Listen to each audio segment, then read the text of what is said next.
Assalamualaikum. Welcome back to Salva's Kitchen. ഇന്ന് ഞാനിവിടെ തയ്യാറാക്കുന്നത് ഒരു സ്വീറ്റ് റെസിപ്പിയാണ്. ഒരുപാട് ഇൻഗ്രീഡിയൻസ് ഒന്നും ഇല്ലാതെ വളരെ സിമ്പിളായിട്ട് ചെയ്യാൻ പറ്റുന്ന ഒരു റെസിപ്പിയാണിത്. പണ്ട് മുതലേ ഉള്ള ഒരു ഐറ്റമാണ് സേമിയ കേസരി.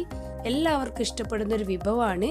ഒരുവിധം എല്ലാ ആൾക്കാർക്കും ഈ റെസിപ്പി അറിയാൻ പറ്റും. എങ്കിലും അറിയാത്തവർക്ക് ഈ വീഡിയോ യൂസ്ഫുൾ ആവും. ഇനി അറിയുന്ന ആൾക്കാർക്കാണെങ്കിലോ ഈ മെത്തേഡിലാണ് ഫോളോ ചെയ്യുന്നതെന്നും അറിയാൻ പറ്റും. ഞാനിവിടെ സേമിയ കേസരി കളറൊന്നും ആഡ് ചെയ്യാതെ കട്ട് ചെയ്ത് കഴിക്കാൻ പറ്റുന്ന രൂപത്തിലാണ് തയ്യാറാക്കുന്നത്. അപ്പോൾ വീഡിയോ സ്റ്റാർട്ട് ചെയ്യുന്നതിന് മുൻപായിട്ട് എൻ്റെ ചാനൽ ആദ്യമായിട്ടാണ് കാണുന്നതെങ്കിൽ സബ്സ്ക്രൈബ് ചെയ്യണേ. അതുപോലെ തന്നെ തൊട്ടടുത്തുള്ള ബെല്ലൈക്കൺ എനേബിൾ ചെയ്താൽ പുതിയ വീഡിയോസ് അപ്ലോഡ് ചെയ്യുന്നതിൻ്റെ നോട്ടിഫിക്കേഷൻസ് നിങ്ങൾക്ക് കാണാൻ കഴിയും.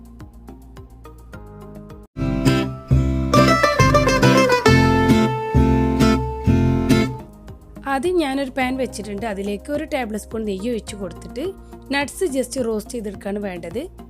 നട്ട്സ് ആയിട്ട് എടുത്തിട്ടുള്ളത് കുറച്ച് ആൽമണ്ട് തൊലിയൊക്കെ പീൽ ചെയ്ത് സ്ലൈസ് ചെയ്തിട്ടാണ് എടുത്തിട്ടുള്ളത്. അതിൻ്റെ കൂടെ കുറച്ച് റൈസിൻസും. ഇത് രണ്ടും കൂടെ ഒന്ന് റോസ്റ്റ് ചെയ്തെടുക്കണം. ഇനി നിങ്ങൾക്ക് കാഷ്യൂസും റൈസിൻസും ആണെങ്കിലും അങ്ങനെയും എടുക്കാം. കുറച്ച് നട്ട്സ് കൂട്ടുമ്പോഴാണ് സേമിയ കേസരിക്കൊക്കെ നല്ല ടേസ്റ്റ് ഉണ്ടാവുക. ഇതിപ്പോൾ റെഡി ആയിട്ടുണ്ട്. ബൗളിലേക്ക് മാറ്റി വെക്കാം. ഇനി സെയിം പാനിലേക്ക് 1 ടേബിൾ സ്പൂൺ കൂടെ നെയ്യ് ഒഴിച്ച് കൊടുക്കുക. ഞാനിവിടെ 1 പാക്കറ്റ് സേമിയാണ് എടുത്തിട്ടുള്ളത്. തിന്നായിട്ടുള്ള സേമിയാണ്. ഇനി തിക്കായിട്ടുള്ളതായാലും കുഴപ്പമില്ല.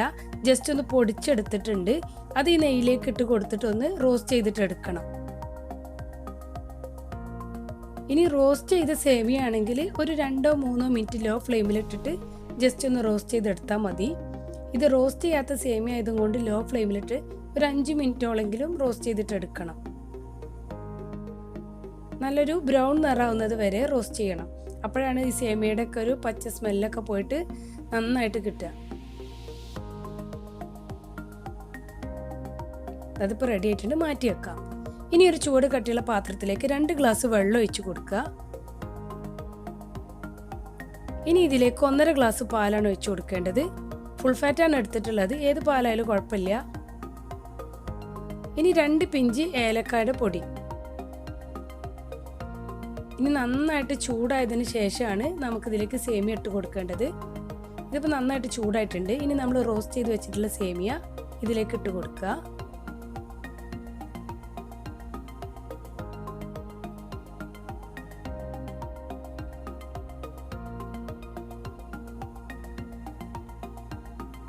ഇനി നമുക്ക് ഈ സേമിയ ഇതെല്ലാം കൂടെ നന്നായിട്ട് തിക്കായിട്ട് വരണം. കംപ്ലീറ്റ് ഈ പാലും വെള്ളമൊക്കെ സേമിയയിൽ വറ്റിച്ചിട്ട് വേണം എടുക്കാൻ. പഞ്ചസാര ഇപ്പോഴല്ല ആഡ് ചെയ്യേണ്ടത്. ഇത് കംപ്ലീറ്റ് വറ്റിയതിന് ശേഷമാണ് ആഡ് ചെയ്യേണ്ടത്. ഈ ഒരു കൺസിസ്റ്റൻസിയിലാവണം. കംപ്ലീറ്റ് വറ്റിച്ചിട്ട് എടുത്തിട്ടുണ്ട്. ഇനിയാണ് നമുക്ക് ഇതിലേക്ക് ഷുഗർ ആഡ് ചെയ്യേണ്ടത്.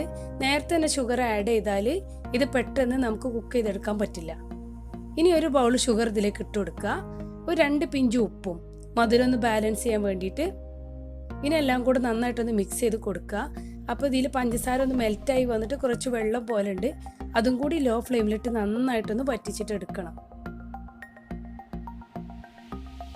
ഈ സമയത്ത് കളറൊക്കെ ആഡ് ചെയ്യണമെങ്കിൽ ചെയ്യാം. യെല്ലോ കളറോ റെഡ് കളറോ ഒക്കെ. ഞാനിവിടെ കളറൊന്നും ആഡ് ചെയ്യാതെയാണ് ഇത് ഉണ്ടാക്കുന്നത്. ഈ ഒരു കൺസിസ്റ്റൻസിയാണ് നമുക്ക് വേണ്ടത്. പാത്രത്തിൽ നിന്ന് ഇങ്ങനെ വിട്ട് കിട്ടണം. ഇനി ഫ്ലെയിം ഓഫ് ചെയ്തതിനു ശേഷം നമ്മൾ റോസ്റ്റ് ചെയ്ത് വെച്ചിട്ടുള്ള നട്ട്സും കൂടെ ഇട്ട് കൊടുക്കുക. ഇനി ജസ്റ്റ് ഒന്ന് മിക്സ് ചെയ്തതിനു ശേഷം വേണമെങ്കിൽ ഇതുപോലെ നമുക്ക് ചൂടോട് കൂടിയിട്ട് തന്നെ സെർവ് ചെയ്യാം. പക്ഷേ ഞാനിവിടെ കട്ട് ചെയ്ത് കഴിക്കാൻ പറ്റുന്ന രൂപത്തിലായിട്ടാണ് സെർവ് ചെയ്യുന്നത്. അതുകൊണ്ട് ചൂടോട് കൂടിയിട്ട് തന്നെ നമുക്കിത് മോൾഡിലേക്ക് മാറ്റാം. ഞാനിവിടെ ഒരു പുഡിങ്ങിൻ്റെ മോൾഡ് ജസ്റ്റ് ഒന്ന് നെയ്യ് ഒഴിച്ചിട്ട് ഗ്രീസ് ചെയ്തെടുത്തിട്ടുണ്ട്. ഇതുപോലെ ഒന്ന് സെറ്റ് ചെയ്തിട്ട് എടുക്കുകയാണ്. നിങ്ങൾക്കിനി ഇതുപോലത്തെ ഒരു പുഡിങ് ട്രേ ഒന്നും വേണമെന്നില്ല. ജസ്റ്റ് പ്ലേറ്റിലോ ബൗളിലോ ഏതിൽ വേണമെങ്കിലും സെറ്റ് ചെയ്യാം. ഇതിപ്പോൾ എല്ലാ വശവും ഇതുപോലെ ഞാൻ ലെവൽ ചെയ്തെടുക്കുന്നുണ്ട്. കറക്റ്റ് ഈ ഷേപ്പ് കിട്ടാൻ വേണ്ടിയിട്ടാണ് ഇങ്ങനെ ചെയ്യുന്നത്. ഇനി ഇങ്ങനെ കട്ട് ചെയ്ത് കഴിക്കാൻ താല്പര്യമില്ലാത്തവർക്ക് ഡയറക്റ്റ് ആയിട്ട് തന്നെ സെർവ് ചെയ്യാം. പക്ഷേ കൂടുതൽ ടേസ്റ്റ് നമ്മുടെ സേമിയ കേസരി ഇതുപോലെ കട്ട് ചെയ്ത് കഴിക്കുമ്പോഴാണ്. നന്നായിട്ട് തണുത്തതിന് ശേഷമാണ് ഇത് കട്ട് ചെയ്യാൻ പറ്റുക. അപ്പോൾ എല്ലാ വശവും ഞാനിവിടെ ലെവൽ ചെയ്തെടുക്കുന്നുണ്ട്. ഇനി ഇത് കംപ്ലീറ്റ് ആയിട്ട് തണുക്കാൻ വേണ്ടിയിട്ട് പുറത്ത് തന്നെ വെക്കുക. ഫ്രിഡ്ജിൽ വെക്കരുത്. ഇതപ്പോൾ ഇവിടെ കംപ്ലീറ്റ് ആയിട്ട് തണുത്തിട്ടുണ്ട്. ഇതിൻ്റെ സൈഡിൽ നിന്നൊക്കെ വിട്ട് വരുന്നുണ്ട്. ഇനി നമുക്കിത് ഈ പുഡിങ്ങിൻ്റെ മോൾഡിൽ നിന്നാണ്ട് ഒരു പ്ലേറ്റിലേക്ക് കമിഴ്ത്തിയിട്ടെടുക്കാം. ഇതാ കണ്ടില്ലേ, വളരെ പെർഫെക്റ്റ് ആയിട്ട് തന്നെ നമുക്ക് കിട്ടിയിട്ടുണ്ട്. ഇത് കറക്റ്റ് നല്ല ആ ട്രേയുടെ ഷേപ്പിൽ തന്നെ ആകുമ്പോൾ കാണാൻ നല്ലൊരു ഭംഗിയുണ്ട്. ഇത് കാണാൻ ഒരു ഭംഗിക്ക് വേണ്ടിയിട്ടാണ് ഈ ഒരു ഷേപ്പിൽ വെച്ചിട്ടുള്ളത്. ഇനി മുകൾ ഭാഗത്ത് ഇതുപോലെ തന്നെ ഞാൻ കുറച്ച് ഡെക്കറേഷൻ ചെയ്തിട്ടുണ്ട്. വൈറ്റ് എള്ളും അതുപോലെ തന്നെ ഒരു 4 പീസ് ആൽമണ്ടൊക്കെ വെച്ചിട്ടൊന്ന് ഡെക്കറേറ്റ് ചെയ്തിട്ടുണ്ട്. അതൊരു ഫോട്ടോക്കൊക്കെ ഒരു ഭംഗിക്ക് വേണ്ടിയിട്ടും കൂടിയാണ് അങ്ങനെ ചെയ്തിട്ടുള്ളത്. ഗാർണിഷിങ്ങും ഡെക്കറേഷനൊക്കെ നിങ്ങളുടെ ഇഷ്ടത്തിനനുസരിച്ച് എങ്ങനെ വേണമെങ്കിലും ചെയ്യാം. ഇനി ചെയ്തിട്ടില്ലെങ്കിലും കുഴപ്പമില്ല, നമ്മൾ ഓൾറെഡി ഇതിൻ്റെ ഉൾവശത്തൊക്കെ നട്ട്സൊക്കെ ആഡ് ചെയ്തിട്ടുണ്ട്. ഇനി ഇതിൻ്റെ ഒരു ടെക്സ്ചർ ഞാൻ നിങ്ങൾക്ക് കട്ട് ചെയ്തിട്ട് കാണിച്ചു തരാം. വളരെ സോഫ്റ്റാണ്. പാൽ 1.5 ഗ്ലാസ് പറഞ്ഞ ക്വാണ്ടിറ്റിയിൽ ആഡ് ചെയ്യുമ്പോൾ കൊണ്ട് നല്ല ടേസ്റ്റാണ് കഴിക്കാൻ.